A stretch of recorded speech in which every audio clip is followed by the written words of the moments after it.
Gujarat state biotechnology mission દ્વારા જૂનાગઢમાં આયોજિત સેમિનારમાં પ્રથમ દિવસે વૈજ્ઞાનિકો નિષ્ણાંતોએ બાયોટેકનોલોજીના નવા આયામો ઉપર ચર્ચા કરી હતી, જેમાં માનવીય વસવાટમાં વન્યજીવોના આવાગમનથી પશુ અને લોકોમાં નવીન રોગો ઉદ્ભવે છે તેવો સૂર ઉઠ્યો હતો।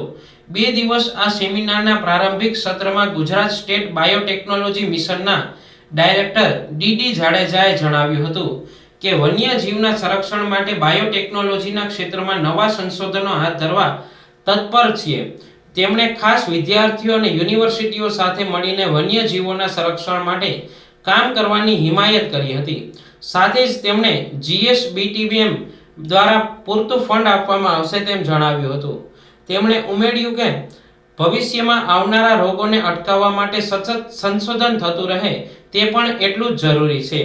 ઉપરાંત તેમણે વિદ્યાર્થીઓને પ્રેરક વાતોથી આત્મવિશ્વાસ સાથે આગળ વધવા માટે પ્રોત્સાહન પૂરું પાડ્યું હતું। ધારાસભ્ય સંજયભાઈ કોરડિયાએ વિદ્યાર્થીઓને અભ્યાસ અને સંશોધન ક્ષેત્રમાં આગળ વધવા પ્રોત્સાહન પૂરું પાડતા જણાવ્યું હતું કે દેશ દુનિયાને કંઈક આપવા માટે નવા વિચાર સાથે ઇનોવેશનનો અભિગમ રાખવો જરૂરી છે। તેનાથી જ બદલાવ આવતા હોય છે, તેનાથી જ રાષ્ટ્રની ઉન્નતિ સાધાતી હોય છે। તેમણે અહીંના સ્થાનિક વિદ્યાર્થીઓને આ સેમિનારનો લાભ મળ્યો તે માટે GSBTM નો આભાર વ્યક્ત કર્યો હતો। જૂનાગઢ વન્ય વર્તુળના મુખ્ય વન સંરક્ષક રામરતન નાલાએ જણાવ્યું હતું કે વન્યજીવોના સંરક્ષણના પરિણામે વન્યજીવોની સંખ્યામાં પણ ખૂબ મોટા પ્રમાણમાં વધે છે, જેથી માનવ સાથે સંઘર્ષ પણ જોવા મળે છે। આ સાથે નવીન પ્રકારના રોગો પણ જોવા મળી રહ્યા છે, ત્યારે તેના પ્રિવેન્શન માટે એટલી જ તૈયારી રાખવી જરૂરી છે। તેમણે એમ પણ કહ્યું કે આ સેમિનારથી વાઇલ્ડ લાઈફની હેલ્થ માટે એક નવો રોડ મેપ પણ મળશે। ભક્ત કવિ નરસિંહ મહેતા યુનિવર્સિટીના વાઇસ ચાન્સેલર પ્રતાપસિંહ ચૌહાણે જણાવ્યું હતું કે બાયોટેકનોલોજીના ક્ષેત્રમાં ખૂબ ઘણી સંભાવનાઓ રહેલી છે, ત્યારે આ ક્ષેત્રમાં અને વન્યજીવોના સંરક્ષણ માટે યુનિવર્સિટી અને વિદ્યાર્થીઓ કામ કરવા માટે તૈયાર છે। ગુજરાત સ્ટેટ બાયોટેકનોલોજી મિશન સાથે પણ જોડાઈને નવા સંશોધનો હાથ ધરવા માટે પૂરતો સહયોગ આપવામાં આવશે।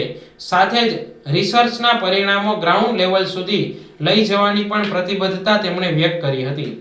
આ ઉપરાંત પશ્ચિમી અને ભારતીય એજ્યુકેશન પ્રણાલીને વસ્તીના પરિપ્રેક્ષ્યમાં છણાવટ કરી હતી। રાજ્યના પશુપાલન વિભાગના સંયુક્ત નિયામક અમિત કાનાણીએ બાયોટેકનોલોજીની મદદથી દુધાળા પશુઓમાં રોગ નિયંત્રણ કરી શકીએ, સાથે જ દૂધ ઉત્પાદન પણ વધારી શકીએ, તેમજ શ્રેષ્ઠ સીમન ટેકનિકનો ઉપયોગ કરીને પશુઓમાં ઓલાદ સુધારણા કરી શકાય, જેનાથી એક શ્રેષ્ઠ નસલથી પણ પશુઓનું સંરક્ષણ થઈ શકે છે તેમ જણાવ્યું હતું। આ ઉપરાંત તેમણે સિંહ સહિતના વન્ય પ્રાણીઓના સંવર્ધનમાં બાયોટેકનોલોજીના જુદા જુદા પાસાઓ પર પ્રકાશ પાડ્યો હતો। Centre of excellence for wild લાઈફના ડાયરેક્ટર ડોક્ટર નિશિત ધારૈયાએ જણાવ્યું હતું કે પ્રાણીઓનું શહેરી અને પ્રવાસન સ્થળોએ પણ આવાગમન રહેતું હોય છે, ત્યારે આ ક્ષેત્રનો કચરો કે માનવકૃત ખોરાક લેવાથી તેમને રોગ પ્રતિકારક શક્તિમાં પરિવર્તન જોવા મળે છે, જે વન વિસ્તારમાં વિચરણ કરતા વન્યજીવો કરતાં ખૂબ ઓછી હોય છે। ઉપરાંત તેમના રીચ ઉપરના સંશોધનો વિશેની જાણકારી આપી હતી। દહેરાદૂનના માય લાઈફ ઇન્સ્ટિટ્યૂટ ઓફ ઇન્ડિયાના સાયન્ટિસ્ટ ડોક્ટર SK ગુપ્તાએ વન્યજીવ સંરક્ષણમાં બાયોટેકનોલોજીના ઉપયોગ સંદર્ભે જરૂરી માર્ગદર્શન કર્યું હતું। ઉપરાંત વૈશ્વિક પરિપ્રેક્ષ્યમાં વન્યજીવોના સંરક્ષણ અભ્યાસ વિશે પણ છણાવટ કરી હતી।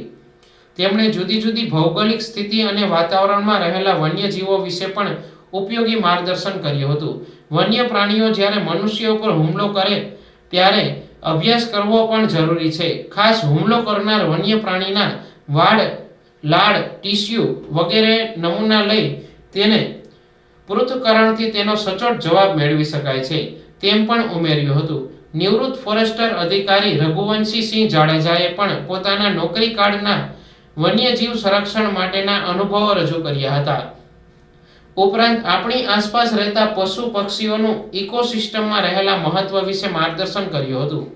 ગુજરાત બાયોટેકનોલોજી રિસર્ચ સેન્ટરના ડોક્ટર અપૂર્વસિંહ કુપવારે ખાસ બીસી દ્વારા વન્યજીવના જીનોમિક્સ સંદર્ભે પ્રેઝન્ટેશન રજૂ કર્યું હતું. ગુજરાત સ્ટેટ બાયોટેકનોલોજી મિશનના મેનેજરે આભાર વિધિ કરી હતી.